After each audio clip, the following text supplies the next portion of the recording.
కిరీటాదివి కాటుకలు పెట్టుకొని మొత్తం ఆ మూతికంతా పూసుకునేటివన్నీ కూడా కాకిరెట్టలు పూసుకొని చక్కగా తయారైపోయి అందరూ మంచిగా అలంకారం చేసుకొని ఆ దాని మేకప్ వాళ్ళ దగ్గరికి వెళ్తారు కదా, ఇంట్లో ఉత్సవం ఉంటే అందరూ వెళ్ళి వస్తారు మరి అందంగా కనిపించేందుకు.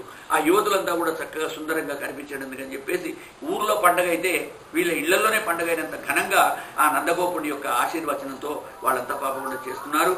అవాద్యంత విచిత్రాన్ని వాదిత్రాన్ని మహోత్సవే. ఊరంతా కూడా రకరకాల వాదాలు, మృదంగాలు, భేరీనాదాలు, తమ్మళ్ళు, సన్నాయిలన్నీ కూడా వేగుతున్నాయి. కృష్ణే విశ్వేశ్వరు అనంతే నందస్య వ్రజమాగతే. అయ్యా ఈ వేణునాదాలు, మృదంగాలన్నీ పెరుగుతున్నాయి. ఇక ఆ సమయంలో గోపాలంతా కూడా సంతోషంతో గంతులు వేస్తున్నాడు. గోపాహ పరస్పరం హృష్టాహ దధిక్షీర కృతాంబుభి. వాళ్ళందరూ వాళ్ళు హోళీ ఆడదాంరా, ఇవాళ మంచిగా రంగుల పండుగ, మనకి ఇవాళనే హోళీ అని చెప్పి అందరు కూడా దధి క్షీర ఘృత అంబుబి, నీళ్లలో పెరుగు, వెన్న, నెయ్యి కలిపి, పాలు కలిపి ఆ నీళ్లను చల్లుకుంటున్నారట. మన వేరే నాలుగున్న నీళ్లు, డాంబర్లు, కోడిగుడ్లు ఇలాంటివి దరిద్రం కాకుండా అసలు హోళీ పండుగ యొక్క అర్థాన్ని మార్చిపారేసి ఏ రంగు దొరికితే ఆ రంగు కళ్ళల్లో పడే చల్లుతున్నారు, కళ్ళు పోయేటట్టున్నారు. కాబట్టి హోళీ అంటూ చేస్తే అగో ఇలాంటి వాటితో చేసుకోవాలి. మన దగ్గర చందనోత్సవం పెళ్లిళ్లలో కూడా మన వాడు చేస్తూ ఉంటారు. అలాంటి ఉత్సవాల్లో ఆ వాడే రంగులు వేరుగా ఉంటాయని చెప్పి అసించంతో విలింపంత వినీత చిక్షు అందరి దగ్గరికి వచ్చి ఆడివాళ్ళు కపోలానికంతా కూడా పిండ్లు పూసుకుంటున్నారంట, బియ్య పిండి బట్టివన్నీ. ఇక మగవాళ్ళంతానో ఇష్టం వచ్చినట్టు ఈ పెరుగు, పాలు, నెయ్యి, వెన్న కలిపినటువంటి పంచామృత స్నానాలు చేయిస్తున్నారు. అందరి మీద కూడా నీళ్లు చల్లుతూ ఉన్నారు. నందో మహానస్తేభ్యో వాసు అలంకార గోధనం. అలా వచ్చిన వాళ్ళందరికీ కూడా ఇంటికి ఎవ్వరు వస్తే వాళ్లకు గోవులను, ధనాన్ని, వస్త్రాలను ఇచ్చేసి కళాకారులను కూడా సంతోషపెడుతూ ఉన్నాడు. తైస్తైకామి విష్ణుర్ ఆరాధనార్థాయ స్వపుత్రస్యోదయాయ చ. నా ఇంట్లో కొడుకు పుట్టాడు, నా ఇంట్లో కొడుకు పుట్టాడని భలే ఆనందంగా అందరికీ చెప్పుకుంటూ అందరినీ కూడా సమస్త ప్రజలందరినీ కూడా నంద ప్రజోగసతి వాసులందరినీ కూడా సన్మానిస్తూ ఉన్నాడు. ధన కనక వస్తు వాహనాలతో ఆ ఊరంతా కూడా కళకళలాడుతున్నది. ఎక్కడ ఏ ఊర్లో ఏది ఉంటే తెప్పించేసి వాళ్ళందరూ కూడా పంచిపెడుతూ ఉన్నారట. ఇక గోపాన్ గోకుల రక్షాయాం నిరూప్య మధురాం గతః నంద కంసస్య వార్షిక్యం కరం దాతం కురుద్వహ. హే కురురాజా, పరీక్షిత్ మహారాజా, ఇక సమయం వచ్చింది. నందరాజు ఇంట్లో చక్కని ఉత్సవం జరిగింది. అందరూ కూడా జాతకర్మ చేశారు, పుట్టాడన్నారు, డోలోత్సవం చేశారు, తొట్టులో వేసి ఊపుతూ ఉన్నారు. ఇవి జరుగుతూ ఉంటే రాజు గుర్తుకు వచ్చింది. ఏటా మనం మధురానాథుడికి అక్కడ కంస మహారాజుకు మనం కప్పం కట్టాలి.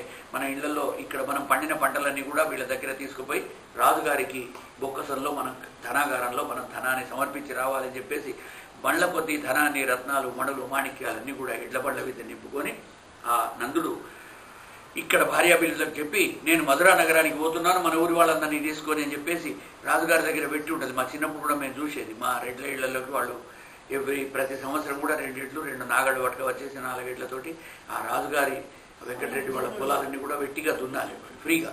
తర్వాత అడవికి ఆయన కట్టి తెచ్చుకొని పోతుంటే ఇంటికో బండి కట్టేసి అందరూ కూడా ఎడ్ల కచ్చలాల మీద వాళ్లకు టేకు వృక్షాలు అవన్నీ కూడా నరికి తీసుకువచ్చి వేయాలి. వెనుకటి దొరల పద్ధతి ఉన్న రోజుల్లో అవన్నీ నడిచినాయి. వసుదేవ ఉపస్మృత్య భ్రాతరం నందమాగతం. వసుదేవుడి దగ్గరికి పోయినాడు. మొదటి పోగానే ఈ కప్పవంతా వాళ్ళ ముందర మొత్తాడు. వెళ్ళిపోయి రాజుగారి దగ్గర చిట్టి తీసుకున్నాడు కట్టినట్టుగా. పోయి అక్కడ వసుదేవుడు ఉన్నాడు.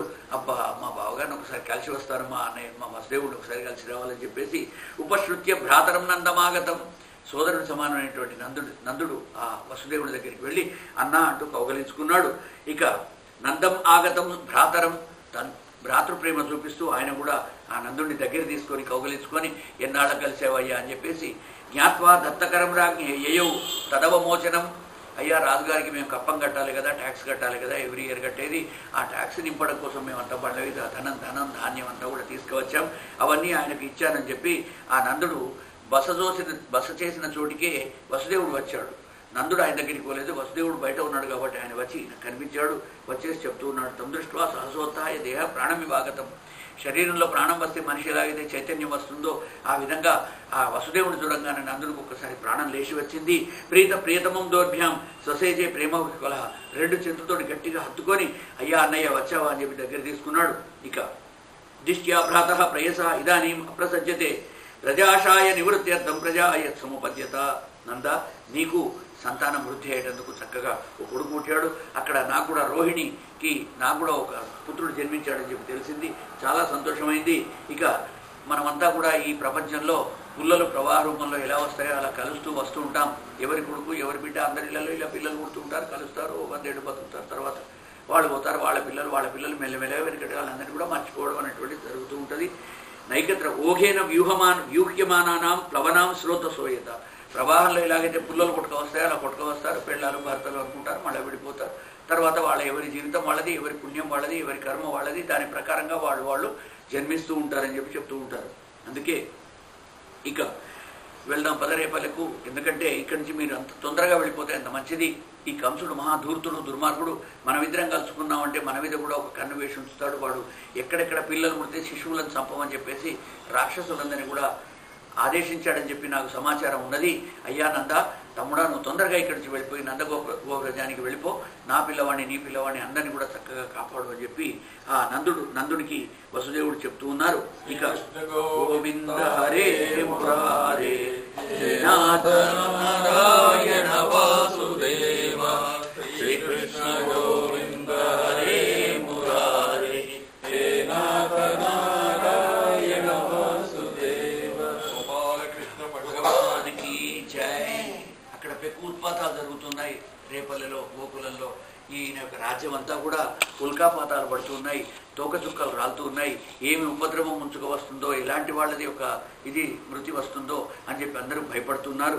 కాబట్టి ఇప్పుడు తొందరగా వెళ్ళాలనగానే వసుదేవుని మాటలు విన్నటువంటి నందుడు, అయ్యా మంచి విషయం చెప్పావు, నిజంగానే మేము కూడా చూసాం, ఉత్పాతాలు జరుగుతున్నాయి, ఉల్కాపాతాలు పడుతున్నాయి, తోకచుక్కలు రాలిపడుతూ ఉన్నాయి, ఏమైనా జరగవచ్చు, అందుకని మేము తొందరగా వెళ్తామని చెప్పేసి ఆయన అనుమతి తీసుకొని అనోభిర్యుక్త గోకులం ప్రోక్తాస్తే శౌరినాయు తమ్మను జ్ఞాప్య గోకులం వృషభై 2 ఎద్దులను కట్టినటువంటి బండి మీద, పూర్చినటువంటి ఎడ్ల బండి మీద గోకులానికి బయలుదేరి వెళ్ళిపోయినాడు. ఓం నమో భగవతే వాసుదేవాయ. ఓం నమో భగవతే వాసుదేవాయ. ఓం నమో భగవతే వాసుదేవాయ. ఓం నమో భగవతే వాసుదేవాయ. హరి భగవానికి జై. నిజమే, వసుదేవుడు చెప్పినట్లుగా నందుడు కూడా అనుభవిస్తూ ఉన్నాడు. తోపట్ట వెళ్తుంటే ఎక్కడ కూడా అపశకునాలే కనిపిస్తున్నాయి. ఏం జరుగుతుందో ఉత్పాతాలు కనిపిస్తున్నాయి. ఉత్పాతం అంటే అపశకునం. అవన్నీ కూడా చూసుకుంటూ ముందుకు వెళ్ళాడు. కంసేన ప్రహితాఘోర పూతనా బాలఘాతిని.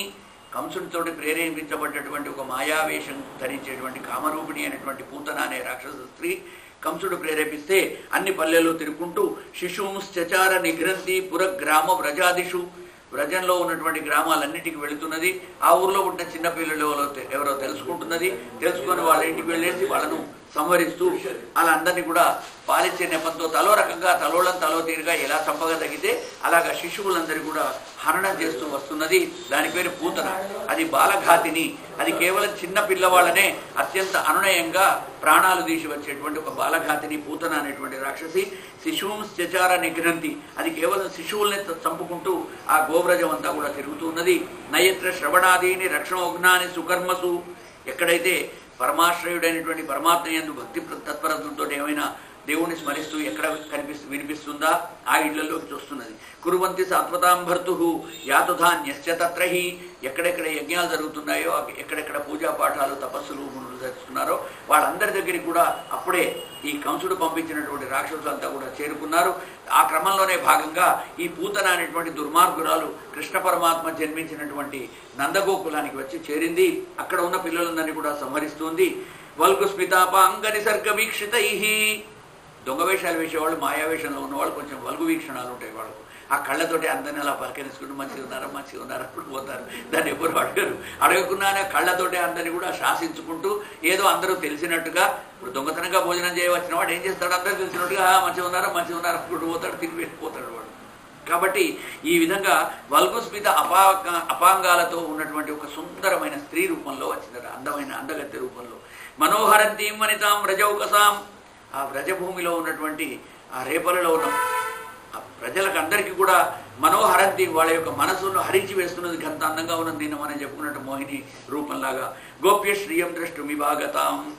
గోప్య స్త్రీలందరూ కూడా వచ్చి ఇంత మంచి అందమైన స్త్రీ మన ఊళ్ళో స్త్రీ దేవత వచ్చింది, చాలా మంచిగా ఉన్నది అబ్బా, చూస్తే మాత్రం కళ్ళు 2 కళ్ళు చాలవేమ్మ అనుకుంటే ఆడేవాళ్ళందరూ కూడా దాన్ని చూస్తున్నారు. అంటే వాళ్ళు కూడా చూసి నేర్చుకుంటారు కదా, ఎక్కడ ఎలా మేకప్ వేసుకోవాలి, ఏమేం చేసుకోవాలి, ఇవన్నీ కూడా చూసి నేర్చుకుంటారట. బాలగ్రహస్తత్ర విచిన్వతి శిశూన్ ఎదురుచ్ఛయానంద గృహే అసందతం. ఎదురు గృహంలో ఈ నందుని యొక్క ఇంట్లో చిన్న పిల్లవాడు ఒకడు పుట్టాడని చెప్పేసి దానికి తెలిసిపోయింది. విభుద్యతం బాలకమారికాగ్ర. ఆ బాలకమారి అయినటువంటిది అంటే చిన్నపిల్లవాళ్ళని చంపేటువంటి ఈ పూతన ఆ మార్గంలోనే వెళుతూ ఉన్నది. నందుని యొక్క ఇంటి వైపు వెళుతూ ఉన్నది. తాం దీక్ష చిత్తాం అతివామచేష్టితాం వీక్ష అంతరాకోశ పరిచ్ఛదాసివత్. ఆ ఇంట్లోకి పోయినప్పుడు మాత్రం ఒక దాసీవీరం, నేను మీ ఇంట్లో సేవ చేయడానికి వచ్చా అన్నట్టుగా పోవుడే 2 తోరణాలు కట్టుడు, అక్కడ ఉన్న పూలను కింద పడ్డాయి 2 ఏరి అవతల మొత్తం వస్తుడు పెద్ద సేవ చేస్తుంటే ఎవరో ఊరి పిల్లగా వచ్చి పాపం వచ్చింది సహాయపడుతున్నదని వాళ్ళు అనుకుంటారు. ఈ విధంగా ఆమె చేయాల్సిన పనులన్నీ కూడా ఏమేం చేయాలనో దాసి ఎలాంటి పనులు చేస్తుందో ఆ పనులన్నీ చేస్తున్నది. తాగిన ఎంగిలి గిలాసులు తీస్తున్నది, దూరం తీసుకుపోయి పెడుతున్నది.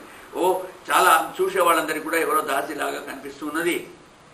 ఇక వరస్త్రీయం తత్ప్రభయాచ దర్శితే నిరీక్షమాణే జననీ హ్యతిష్ఠత. తల్లులందరూ కూడా ఇక వాళ్ళ పనులలో వాళ్ళు పడ్డారు. ఎవరు ఎందుకు పట్టించుకుంటారు, వాళ్ళ చుట్టమో ఎవరు చుట్టమో ఏ ఊరు నుంచి వచ్చిందో, కరీంనగర్ వాళ్ళు, సిద్దిపేట వాళ్ళు, మంత్రినాడు ఎవరు మనకేమెరక, మన ఊరాళ్ళ వెతివి తెలియక వాళ్ళు ఎవరు కూడా పట్టించుకోరు. కొద్దిసేపు అనిపిస్తుంది. ఎప్పుడో ఆయన చూస్తాడు, మా దస్తాన్ని ఎవడు పిలిచాడు ఇక్కడికి, ఎందుకు నిద్రపోతున్నాడు, ఇక్కడికి లే అని కానీ వాడు మళ్ళీ రాకుండా నిజంగానే వాడు వచ్చేసి రోజు దిమాగ్ దిగి పారేస్తున్నాడు. వాడు ఎవరో వచ్చాడు, ఒక 4 రోజులు వచ్చాడు. మొదటి 2 రోజులు వాడు ఏం చేస్తున్నాడు, గుర్రు కొడుతున్నాడు, అనామకుడు ఎవరో వస్తున్నాడు. వాడు నాతో మాట్లాడుతున్నాడు. మీరందరూ ఏమనుకుంటారు, నాకెవరో ఎక్కడో భాగవతంలో తెలిసినవాడు అనుకుంటారు. ఇప్పుడు అది ఎలా ఉంటుందంటే అక్కడ వాళ్ళు స్వల్ప భాషణం అంటే దీన్నే అంటారు. ఆ భాషణం కూడా ఎలా ఉంటుందంటే, మహారాజు ఇక్కడికి ఇది ఉన్నది, దీంట్లో నాకు సందేహం చెప్పండి, ఇక్కడ నేను ఇది చదివానికి అక్కడ భాగవతం చేసినాడు, మా గురువు గారికి ఇచ్చారు, ఓ పేపర్లో రాసుకోవడం, ఓ పేపర్ తీసుకువచ్చి అందరికీ పంచిపెట్టడం, ఇవన్నీ చేస్తుంటే మనం ఏమనుకుంటాం, రంగ సత్యనారాయణ తెలిసినవాడు మీరు అనుకుంటారు. మీ ఇంటి బంధువు ఎవడన్నా మీకు తెలిసినవాడు, ఎవరన్నా మీ డ్రైవర్ తెలుసు, వాడి వేషం అని ఒక అవతారం అని చూడగానే అనిపించింది. అనామకుడు అయితే వ్యాసపీఠ మీద కూర్చున్నాడు. మనం వాడిని ఎలా అడుగుతాం, మీరెవరు తాలూకు నాకు ఎందుకు కావాలి కూడా పాపం వచ్చాడేదో. ఆయన అయితే ప్రసాదం తిరిగిపోతున్నాడు అనుకుంటే వాడు నిద్రపోతున్నాడు. ఇక్కడ వచ్చి కూర్చొని మంచిగా తింటున్నాడు, టైంకి లేస్తున్నాడు, ఈయన కోపం వచ్చేది ఎవరు అనుకు నేను ఎవరు నాకు అంత గట్టిగా మనమైతే అనలేము. ఎందుకంటే అలాంటి వాళ్ళు కూడా ఒకళ్ళు కావాలి. ఎందుకంటే ఇక్కడ యజ్ఞభంగం కాకూడదు. అసంటి వాళ్ళతోటి శూద్రులందరూ ముట్టుకున్నదాన్ని మీరు ఎట్లా వచ్చి మీ పంక్తిలో వాడు కూర్చొని భోజనం చేస్తాడండి. మన వాళ్ళు మీరు చూడండి పడతాడు. తర్వాత అది అందుకనే నేను ఆ రోజు ఏం మాట్లాడేది, వ్యాసపీఠ మీద ఉన్నాం మనం ఎందుకు మాట్లాడడం ఆయన అంటున్నాడు కదా అని అడిగే వాడే రాడులే అనుకున్నాను.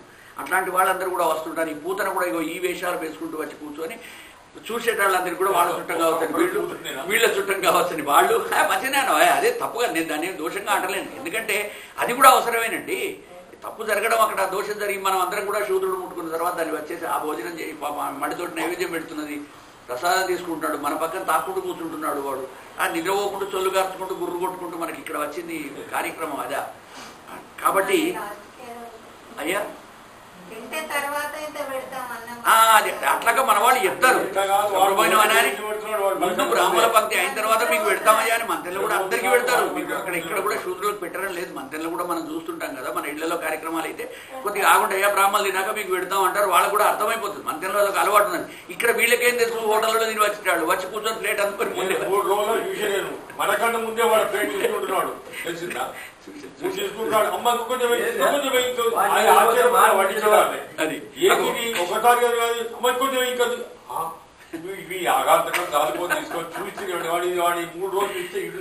మనకేం పోదు తక్కువ కాదు, కానీ అక్కడ పరంపర ఒక పద్ధతి సంస్కృతి మర్యాద ఉంటది కదా, వాటిని పాటించకుండా వాడు వచ్చేసి అక్కడ దూరం కూర్చొని ఇప్పుడు ఎవరో సఫాయి వచ్చింది పాప ఆయన చెప్పాడు, అయ్యా శుక్రవారం రావమ్మా నీకు ఇచ్చేది ఇస్తాం, సాఫ్ చేస్తున్నారు ఇంటి ముందరంతా కూడా క్లీన్ చేస్తారు కాబట్టి ఇవ్వాలి.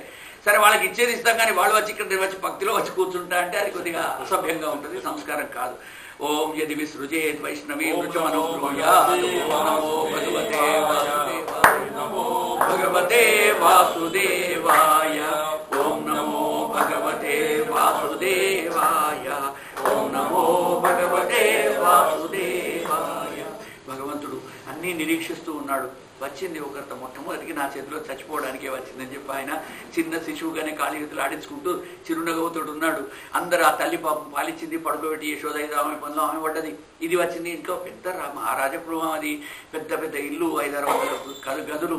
ఏ గదిలో ఎవరు ఏం పని చేస్తున్నారో ఏం తెలుస్తుంది. ముఖ్య గదిలో పిల్లవాడిని పడుకోబెట్టింది పాపం వాళ్ళ తల్లిదండ్రుల బెడ్రూమ్లో. పిల్లవాడు మంచిగానే ఉన్నాడు, పాలు తాగించా పడుకున్నాం అనుకున్నది. ఇది ఎక్కడ తిరుగుతున్నదో ఇక్కడ మాయమైంది. చివరి రూమ్ నుంచి ఆ చివరి రూమ్లో తేలింది, పోయింది. ఆయనతో వాడిని పట్టుకొని దొరకబట్టి చీర కప్పింది, వాడికి పాలు ఇవ్వడం మొదలుపెట్టింది తల్లి వేరమే. తస్మిన్ స్తనం దుర్జర వీర్యముల్పణం ఘోరాంకమాదాయ శిశోర్దధావత. శిశువుడు చూస్తూ ఉన్నాడు. ఓకే, తొడలో పడుకోబెట్టుకున్నది, స్తన్యం ఇస్తూ ఉన్నది. ఇప్పుడు దీన్ని చంపడం ఎలాగా అని చెప్పి అలాగే ఆలోచించి గాఢం కరాభ్యాన్ భగవాన్ నిపీడ్యతత్, దాన్ని కదలకుండా రెండు భుజాలు అలాగ పాలు చేయకుండా అలా మెల్లమెల్ల దాన్ని కదలకుండా పట్టుకొని ఆ స్తన్యాన్ని పానం చేస్తూ చేస్తూ గాఢం కరాభ్యాం భగవాన్ ప్రపీడ్యతం, ఆయన చెయ్యి వడంగానే దానికి గద గద గద గద పెద్ద కరెంట్ షాక్ కొట్టినట్టుగా షాక్ కొట్టింది. ఆ వల్గు కళ్ళన్నీ పోయినాయి. రాక్షసి రూపం మెల్లమెల్లగా వస్తున్నది. ప్రాణైస్తమం రోష సమన్వితో అపిబత్, దాని యొక్క పంచ ప్రాణాలు ఏదైతే మనం చెప్పుకుంటామో ప్రాణాపాన వ్యానోదాన సమానాలు, పంచ ప్రాణాలు ఒక్కసారి ఆగిపోయేటట్టుగా గట్టిగా దాని పాలను పీలుస్తున్నట. అలా పాలు జీకుతుంటే సాముంచ ముంచ అలమితి ప్రభాషిణి, అరే వదలరా వదలరా, ముంచ ముంచ, వదిలిపెట్టు వదిలిపెట్టు అంటూ ఆ రాక్షసి గట్టిగా కేకలు వేస్తూ అరుస్తూ ఉన్నది. ఇంట్లో ఉన్న వాళ్ళందరూ కూడా అక్కడికి చేరుకునేటట్టుగా దాని అరుపులు వినిపిస్తున్నాయి. సాముంచ ముంచ అలమితి ప్రభాషిణి నిష్పీడ్యమాన అఖిల జీవ మర్మణి, అఖిల జీవ జగత్తులో ఉన్నటువంటి పాపాలన్నీ కడిగివేసే ఆ పరమాత్మ దాని యొక్క ప్రాణాలను పాలతోడు సహా దాని ప్రాణాలన్నీ కూడా గుంజి పడేశాడు. అది అక్కడ చచ్చిపోయి కింద పడ్డది. ఓం నమో భగవతే వాసుదేవాయ, ఓం నమో భగవతే వాసుదేవాయ. ఆ రాక్షస శరీరదళ నేత్ర జనార్దన పూతకి సంహర నమో నమో, పుణ్య పురుష పురుషోత్తమ భూదివ పూజిత చరణ నమో నమో. అలాంటి పూతన చరిత్ర కదా అది, ఆ సందర్భం కూడా. నిష్పీడ్యమాన అఖిల జీవ మర్మణి, దాని యొక్క శరీరంలో మర్మాలన్నీ కూడా లాగుతూ అంటే ప్రాణవాయువులన్నింటినీ కూడా హరించి వేస్తున్నాడు. చేతులు పట్టుకొని అది తొలగించడానికి చూస్తున్నది. దాని చెయ్యి లేసే లోపలనే ఈయన చేతులు గట్టిగా రెండు పిరికిలతో పట్టుకున్నాడు. ఆ రాక్షసి కదలకుండా వేసి పడేశాడు. వివృత్య నేత్రే, ఒక్కసారి దాని ప్రాణం పోతూ ఉంటే కళ్ళు రెండు తేలవేసింది. ఇలా వేల చూపు చూస్తూ చచ్చే స్థితికి వచ్చింది. చరణవు భుజవు ముహుర్ముహు, కాళ్ళు చేతులు నేల వేసి కొట్టుకుంటూ అరుస్తూ ఉన్నది. ముంచ ముంచ ముంచ అంటే సంవత్సరంలో వదిలివేయి వదిలివేయి అనుకుంటూ ప్రస్విఘ్న గాత్ర అక్షిపతి రురోధ, మళ్ళీ అరుస్తుతో పాటు ఏడుస్తూ ఉన్నది. ఏడ్చుకుంటూ అరుస్తూ ఉన్నది. కాళ్ళు చేతులు నేలవేసి కొడుతూ ఉన్నది. ఆ రోదన ధ్వనులకు అక్కడ ఉన్న వాళ్ళందరూ కూడా ఉరికి వచ్చారు. అది ఒక్కసారి తస్యాహ స్వనేనాది కబీర రంహస, బ్రహ్మం అంటే అరుపు, దాని అరుపులకు సాద్రిర్మహీ జ్యోశ్చ చచాలస గ్రహాహ, గ్రహాలు మహీచలము భూమి ఇల్లు పర్వతాలు దగ్గరలో ఉన్న చెట్లు అన్ని కూడా ఒక్కసారి కంపనం వచ్చింది, భూకంపం వచ్చినట్టుగా అలా అరుస్తున్నది. రసాహ దిశశ్చ ప్రతినేదిరే జనాహ పేతుక్షితో వజ్ర నిపాత శంకయ, ఒక్కసారి పిడుగు భూమి మీద పడితే ఎలాగైతే అంతా దగ్ధమైపోతుందో ఆ విధంగా అది ఒక్కసారి భూమి మీద చరిచినట్టుగా నేల మీద పడిపోయింది. ఒక పర్వతాకారం మీద పెద్దగా కనిపిస్తూ ఉన్నది. పేతుక్షితో వజ్ర నిపాత శంకయ, వజ్రనిపాతం అంటే పిడుగు, పిడుగుపాటు వల్లే ఒక్కసారి నేల మీద పడిపోయి కొట్టుకుంటూ ఉన్నది. తుషామాగ్రతో దంష్టానం గిరికందర నాసికాం, దాన్ని చూస్తే ఆ చచ్చిపోయిన తర్వాత అది, ఎందుకంటే ఆ మాయావి వేషం ఏదైతే కామరూపత్వం ఉంటుందో అది అశుభ్రంగా అనంతసేపే ఉంటుంది. అందుకని నేను మన పుష్పదంతుని కథలో శివ నిర్మాల్యం తొక్కంగానే వాడికి ఉన్నటువంటి శక్తి మాయమైపోయింది. ఆ విధంగా కృష్ణ పరమాత్మ ఎప్పుడైతే దాని ప్రాణాలే సంహరించాడో దాని యథార్థ రూపం ముందున్నటువంటి రూపంలోకి అది వచ్చేసింది. ఒక రాక్షసి రూపం వచ్చింది. తుషామాగ్రతో దంష్ట్రాస్యం, దాని యొక్క మూతి చూస్తే ఓ పెద్ద నోరంతా కూడా ఒక పెద్ద కొండ గుహవేరం కనిపిస్తూ ఉన్నది. ఆ కూరలన్నీ కూడా నాగేటి చాళ్లవేర ఉన్నాయట, పొలంలో దున్నిన నాగేటి చాళ్లవేర ఉన్నాయి. ఇంకా ఈశామ గండ శైలస్తనం గిరికందర నాసికాం, ఆ రెండు ముక్కులు చూస్తే రెండు నాసికలు పెద్ద పెద్ద కొండ గుహల్లా కనిపిస్తున్నాయి. గండశైల స్తనం రౌద్రం, పెద్ద పెద్ద కొండలమైన దాని యొక్క హృదయం కనిపిస్తూ ఉన్నది. ప్రకీర్ణారుణ మూర్ధజం, నెత్తి వెంట్రుకలన్నీ కూడా ప్రకీర్ణంగా మూర్ధజాలు అన్ని కూడా చెల్లా చెదురైపోయి ఎర్రగా రాగి వెంట్రుకలతో కనిపించింది. చూడంగానే భయం వేసేటట్టుగా బయటికి నాలిక తీసింది. ఆ రాక్షసిని చూసి అందరూ కూడా భయపడుతూ ఉన్నారు. ఇది ఎక్కడి నుంచి వచ్చింది, ఎవత్త ఇది అంటే చెవులు కొరుకుంటున్నట్టు కదా, ఎవరితో ఒకరితో ఇలా ఇలా మన అందరినీ చూసుకుంటూ కృషి చేసుకుంటూ పోయింది కదా, గా స్త్రీయే ఇది అయి ఉంటుంది. అయ్యో అది వేరే తిరిగి ఉంటుంది, ఎంత అందంగా ఉంటే ఇదేలా ఉన్నది అంటే విష్ణుమాయ, అది దానికి ఏం చేస్తున్నాం. ఆ విధంగా అంధకూపగ వీరాక్షం, పెద్ద ఒక పాడుబడ్డ బావి వేరం, దాని రెండు కళ్ళు లొట్టబోయి ఉన్నాయట, రెండు కళ్ళు కూపాల వేరం, నూతుల వేరం ఉన్నాయట, ఎండిపోయిన నూతుల వేరం అవి కలబడుతున్నాయి. బాలజతస్య ఉరసి క్రీడం అకుతో భయం, బాలకుడు మాత్రం దాని శరీరం మీద హృదయం మీద పడుకొని ఇంకా ఆడుకుంటున్నాడు, క్రీడిస్తున్నాడట. దాని పొట్ట మీద. అది చచ్చిపోయిందని పొట్ట మీద పడుకొని వాడు ఇంకా చిన్న పిల్లవాడు కాళీ చేతులు ఆడించుకుంటూ కొట్టుకుంటాడు. ఎందుకంటే చూసిన వాళ్ళకు పరమాత్మ అని చెప్పి తెలియకూడదు కదా. శిశువే నిజంగానే ఉన్నాడు దాని దగ్గర అని చెప్పేసి తొందరగా వెళ్ళి చటుక్కున పిల్లవాడిని పట్టుకొని తీసుకువచ్చిందట యశోదమ్మ. అయ్యో నా కొడుకు ఇదేవతో రాక్షసి వచ్చిందని చెప్పేసి యశోదారోహిణీభ్యాంతా సమం బాలస్య సర్వత. ఒక్కసారి యశోద వాడిని ఎత్తుకున్నది. రోహిణి వచ్చి వీపంతా ఉడుకుంటూ వాడిని వీపు మీద కొట్టుకుంటూ కొడుకు అయ్యి భయపడక అనుకుంటూ వాడిని మొత్తం నిమిరి ఎక్కడన్నా ఏమైనా దెబ్బ తాకిందా, ఎక్కడన్నా ఏమైనా గీరుకుపోయిందా, ఆ రాక్షసి ఏమైనా గోళ్ళతో కిచ్చిందా, లేక ఏమైనా చేసిందా అని చెప్పి అంతా కూడా శరీరం అంతా కూడా తడివి చూస్తున్నారు ఆ తల్లుడిద్దరు కూడా మాతృప్రేమతోటి. గోమూత్రేణ స్నాపయిత్వ పునర్గోరసార్భకం. ఆ గోమూత్రం అక్కడ తెప్పించారట. చక్కని శుద్ధమైనటువంటి గోమూత్రాన్ని అలాగే తీసుకువచ్చేసి దాంతో మొదటి స్నానం చేయించారు. ఎందుకంటే ఈ శరీరానికి ఉన్నటువంటి రాక్షస స్పర్శ పోవడం కోసం శుద్ధి చేశారు. రక్షాం చక్రుశ్చ శకృతాః ద్వాదశాంగేషు నామభి. ఆయన యొక్క ద్వాదశాంగాలు ఏవైతే ఉన్నాయో వాటన్నింటినీ కూడా అంగన్యాసం చేశారు, కరన్యాసాలు గావించారు. బీజ మంత్రాలు ఉంటే బ్రాహ్మణులందరినీ పిలిపించారు. అంగన్యాస కరన్యాసం చేస్తూ ఓం నమో భగవతే వాసుదేవాయనే ద్వాదశాక్షరి మంత్రాన్ని చదివించారట. అవాద్యతస్సు అంగ్రిమణిమహంస్తవజ అన్నథోరు. కాబట్టి దిష్టి తీద్దామని చెప్పి ఇంకొంతమంది వచ్చారు. ఎండుమిరపకాయలు తీసుకువచ్చారు, ఉప్పు తీసుకువచ్చారు, దిష్టి తీస్తున్నారు. వాళ్ళ పనులు వాళ్ళు చేస్తున్నారు, వాళ్ళు స్నానాలు చేస్తున్నారు, వాళ్ళు అలంకరిస్తున్నారు. ఇక మాత్రం పిన్నాడు ఒక్కటి విడిచిపెట్టకే తల్లి, ఎక్కడ విడిచిపెట్టావో ఏదో గల వచ్చి ఎత్తుకుపోతారు, పిల్లలు ఎత్తుకుపోయేటాళ్ళు అనుకుంటూ మన దగ్గర మంత్రాలు కూడా చెప్తారు. మరణాగి వస్తారు, మరణాగి అని ఒకటి మన ముంగిస వేరే ఉంటుంది కానీ నల్లగా ఉంటుంది. అది రాత్రిపూట పొడుగు తోకతో వస్తుంది.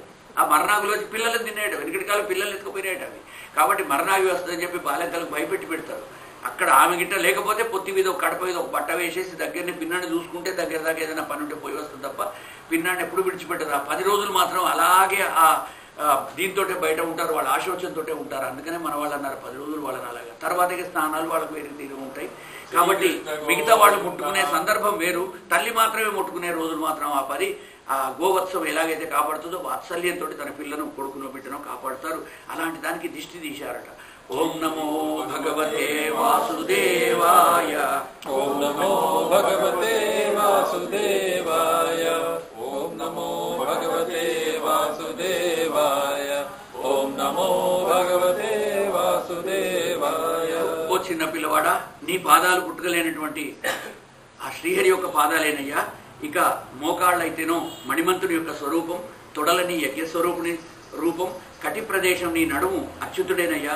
ఉదరమంతా కూడా హయగ్రీవుడు, ఇంకా హృదయం అంతా కూడా కేశవుడు, వక్షస్థలం అంతా కూడా ఈశుడు, కంఠం సూర్యుడు, భుజాలు చతుర్భుజుడైనటువంటి శ్రీ మహావిష్ణువే, ముఖం త్రివిక్రమాకారం, అలాగే శిరస్సు ఈశ్వరుడు. అందరూ కూడా నిన్ను ఈ యొక్క అంగాలను వీళ్ళు ఇలా ఈ ప్రాంతాలను రక్షించుగాక అంటూ మనం రక్షామంత్రం చదువుతాం కదా. ఆ రక్షా స్తోత్రాలన్నీ కూడా చదివిస్తున్నారు బ్రాహ్మణులతోటి. ఈ విధంగా 22వ శ్లోకం నుంచి ఆ 29వ శ్లోకం వరకు ఉన్న వాటిని అవి రక్షా కవచ స్తోత్రాలు అని చెప్పి అంటారు. కవచ సూక్తం అంటారు కృష్ణ పరమాత్మది. అది చక్యగ్రత సహస గదో హరిరస్తు పశ్చాత్ కోణేషు శంఖ ఉరుగాయ ఉపర్యుపేంద్ర ఇంద్రియాణి హృషికేశ ప్రాణ నారాయణో అవతు. ప్రాణాలను నారాయణుడు రక్షించుగాక. శ్వేతదీప పరిశ్చిత్తం, ఆ శ్వేతదీపాల్లో ఉండేటువంటి విష్ణుమూర్తి శ్రీహరి ఈయన యొక్క మనస్సును రక్షించుగాక. మనోయోగీశ్వరో అవతు, యోగీశ్వరుడైనటువంటి కృష్ణ పరమాత్మ వీడిని రక్షించుగా, మనస్సును రక్షించుగాక. వృష్ణిగర్భస్తుతే బుద్ధిం, వృష్ణిగర్భుడైనటువంటి ఆ వామనుడు వచ్చి ఈయన యొక్క బుద్ధిని రక్షించుగాక. భగవాన్ ఆత్మానం భగవాన్ పరహ క్రీడంతం పాతు గోవింద. పాటలు ఆడుకుంటూ ఆడుకునే పిల్లలతో ఆడుకునే సందర్భంలో వీడిని గోవిందుడు రక్షించుగాక. మనాళ్ళు ఇక రక్షామంత్రాలు చదువుకుంటే ఏవైతే పాటలు వాడతారో దిష్టి పాటలన్నీ కూడా వాడుతూ ఉన్నారు. ఇక శయానం పాత మాధవ, పడుకున్న వీడిని మాధవుడు రక్షించుగాక. వ్రజంతం అవ్యాత్ వైకుంఠ, పరిగెత్తుతున్నప్పుడు వైకుంఠుడు రక్షించుగాక. ఆసీనంత్వాం శ్రియప్రతి, వీడు కూర్చొని ఉన్నప్పుడు వీడిని శ్రీపతి రక్షించుగాక. భుంజానం యజ్ఞం పాతు, భోజనం చేస్తున్నప్పుడు వీడిని యజ్ఞేశ్వరుడు రక్షించుగాక.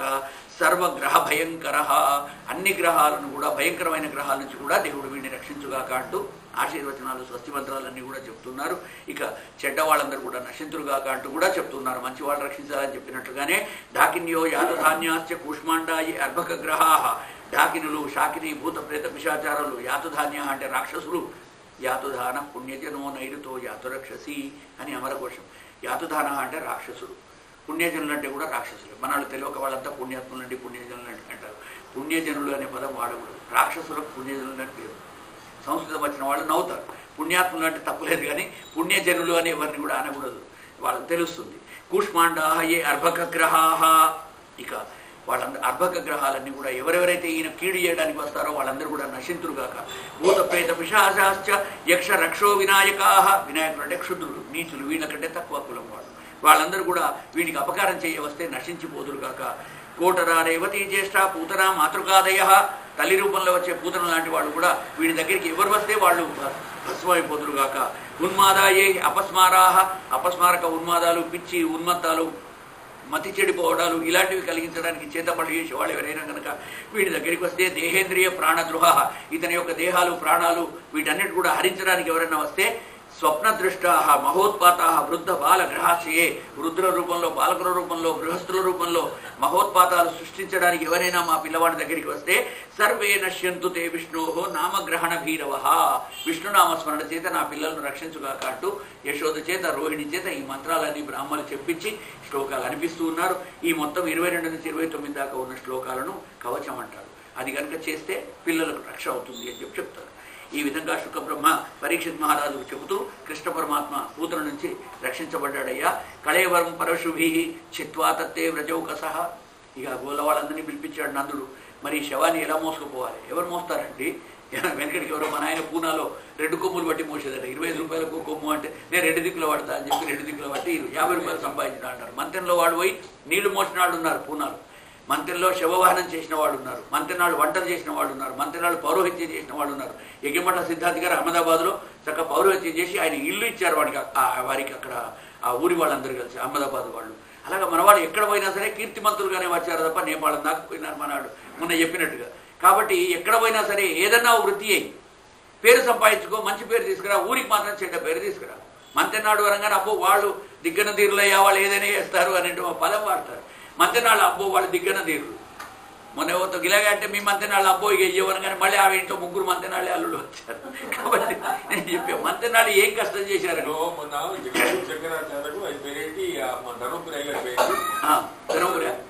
ఎవరు కృష్ణయ్య గారా? సంతోష్ బాచంపల్లి సంతోష్ దండం పెట్టబచ్చాలి పాద పూజ చేస్తారు వచ్చాడు. నేను పూజ వచ్చాను. మీరు ఎవరండి అంటే మంత్రి బ్రాహ్మణుడు. వాడు మనకు దండం పెడతారు. మంత్రి బ్రాహ్మణ దండం అనంగా దండం పెడతారు. చెప్తాడు మంత్రి బ్రాహ్మణ భాగవతం అవుతాయి.